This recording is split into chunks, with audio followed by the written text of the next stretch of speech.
Hey folks, Jim Thomas here, Fitness Management and Consulting, and I appreciate you being here at the channel today.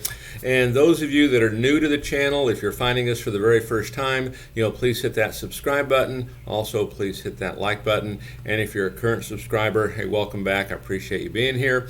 And to learn more about my company, please check out the links below. And initially, I would point you to our courses section. For any of you folks that are thinking about getting into the business, you're brand new at this, or if you're struggling, in the courses section you will find our gym management playbook. And this is designed specifically for you to help you shorten the learning curve and maximize bottom line profitability. Whether you're a gym owner, you're in management, you're in sales, you'll find it effective for all levels. So go check it out and see if it's a fit for you. And then for you folks that are looking to open new facilities, you're getting your existing facility back open, you need to hire more staff, you want to bring in new equipment, you want to do more marketing, check out our funding link below where you can potentially qualify for up to $250,000 worth of funding with no collateral. Now, with all that said, let's get into our topic today, and it's 10 easy ways to increase gym sales. 10 easy ways to increase gym sales. I mean, I think everybody I talk to, okay, of course, right? How do we increase business? How do we make more sales?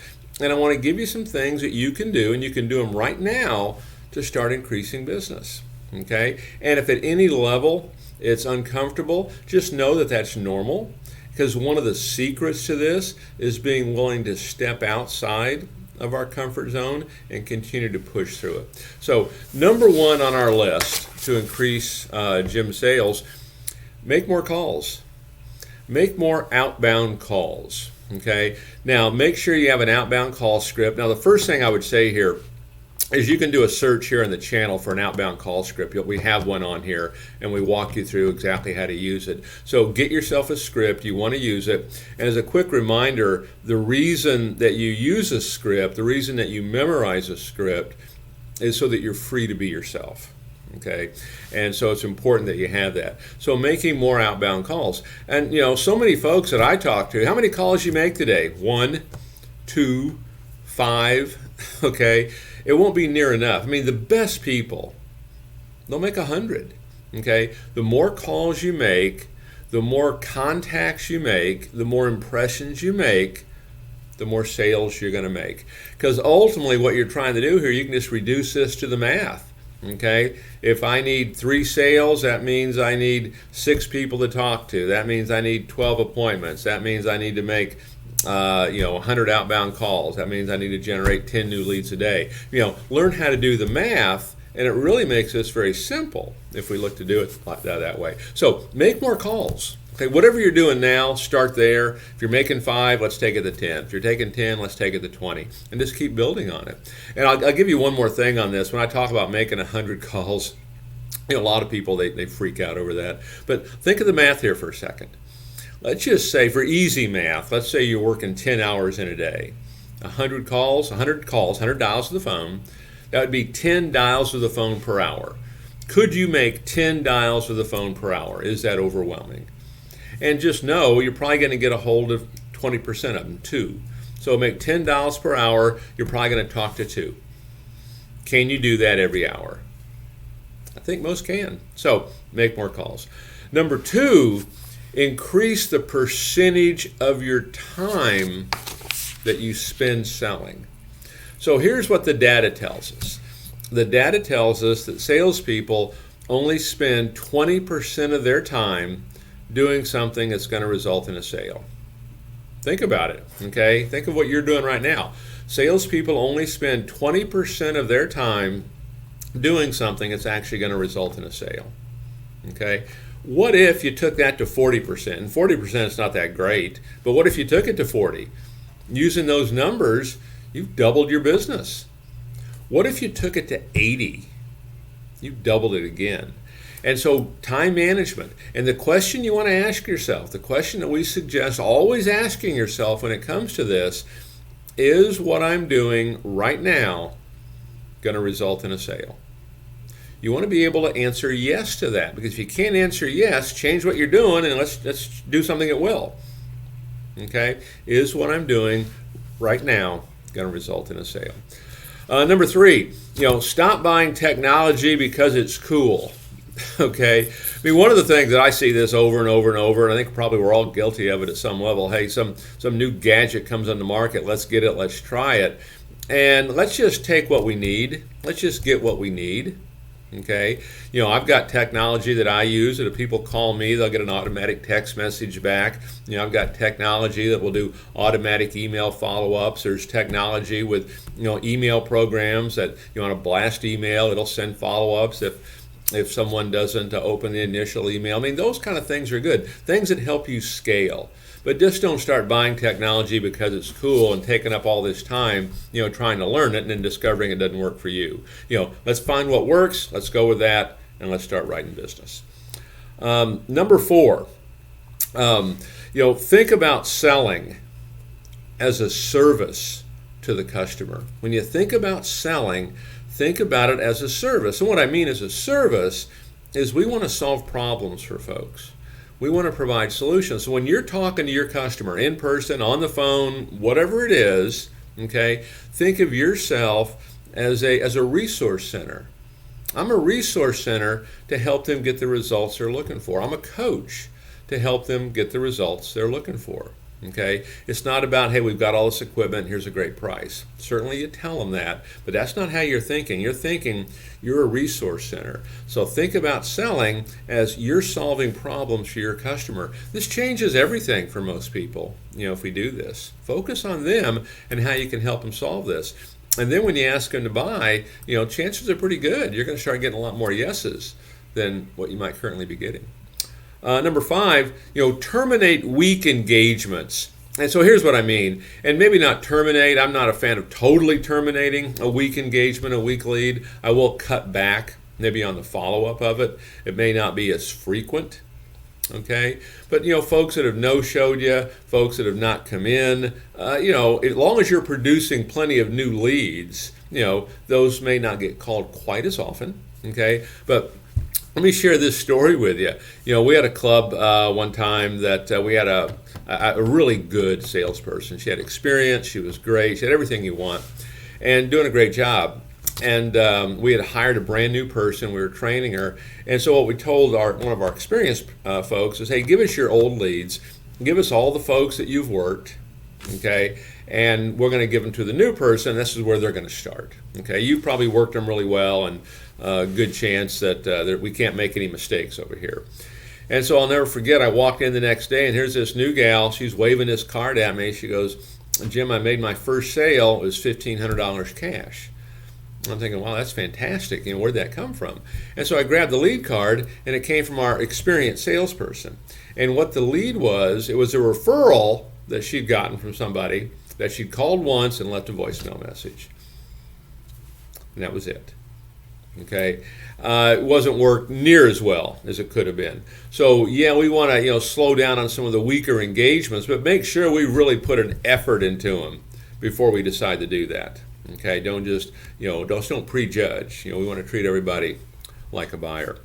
Number 6, don't confuse telling with selling. You may have heard that phrase before. Telling isn't selling.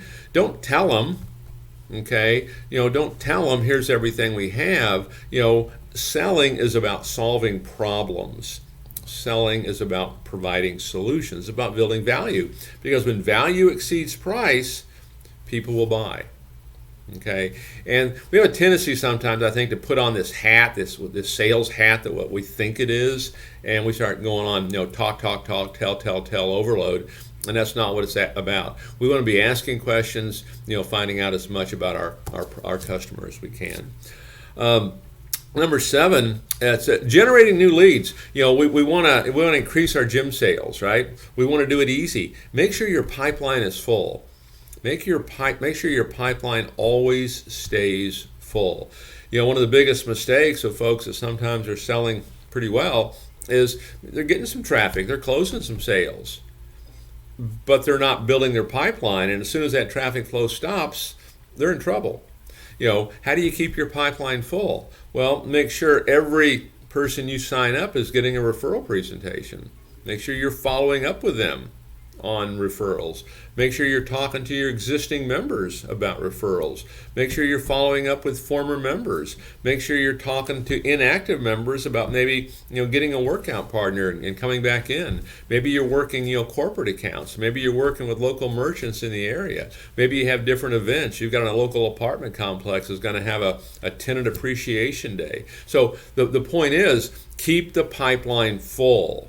Okay, so one of the more common mistakes of folks that are pretty good at sales is they sell, all of a sudden pipeline dries up. Now what do you do? Because at the end of the day, it doesn't make any difference how good you are in sales if the chair's empty. Chair's got to be full. All right. Number 8, stay on top of opportunities. And so here's what I mean. Stay on top of opportunities. First of all, know this. Speed sells. Speed sells. Be the first one to get back with folks. Okay, get back with them quick. Internet leads, for example. There's data out there that says if you get back with a customer with a new lead within 5 minutes, they're 9 times more likely to buy from you. The numbers are staggering. And in modern selling, it's about fast, quick, easy, friendly. Fast, quick, easy, friendly. So stay on top of these opportunities. Don't let them wane. I'm sure you may have heard the phrase, time kills deals. Time kills deals. Whatever it is. You're looking for a new lease. You're going to buy a car. You're the salesperson. The more time that elapses, that kills deals. So, speed sells. Stay on top of opportunities and take the mindset that you're nurturing. You're trying to maintain interest. You're trying to maintain desire. All right. Number 9, we want to beat the competition. How do you do it? Well, 2 simple ways. Number 1, understand what is your point of differentiation. What is your value proposition? What are you doing that nobody else in the marketplace is doing? Back when I was selling, when I was new at this, or relatively new anyway, and somebody would look at me and say, well, Jim, why should I join here? There's other places I can go to. Why should I join here? And I'd look them square in the eye and I'd say, we have one thing here that nobody else has, and they're never going to have it. And they're getting all like, well, what is that? It's me. So what do you say? Can we go ahead and get you started today? So, decide how you want to do it, right? Depending on what you're able to do. Okay, as an owner, you can have more influence. As maybe a salesperson, maybe a little less, but you can still have influence. So have differentiation. What makes you different? What can you bring to the table that nobody else can? And then number 2 on this, on beating the competition, market and promote to an uncontested market space. Roughly 20% of any market area is expected to be a member of a gym, and this is really where most clubs are marketing to and who they're going after. How about this other 80%? How about marketing to them? How about folks that haven't exercised in a year? How about folks that gained 25 pounds or more during the pandemic? Okay, how about offering programs that make them feel comfortable and confident and secure, when they come in to work out? Look at that uncontested market space. So differentiation, uncontested market space, this is how you beat the competition. And then number 10, increase your sales dollar average. Increase your sales dollar average. Collect more money per customer. What we know to be true is that 20% of all your customers will spend more money if you simply ask. So depending on how you like to set it up at your gym, I've just got you signed up. You're all set to go. I give some validation. And I say, Mary, let me ask you this. How would you like to get your results twice as fast? Oh, I'd love to do that. Great. Here's how our private one-on-one training and our semi-private training works.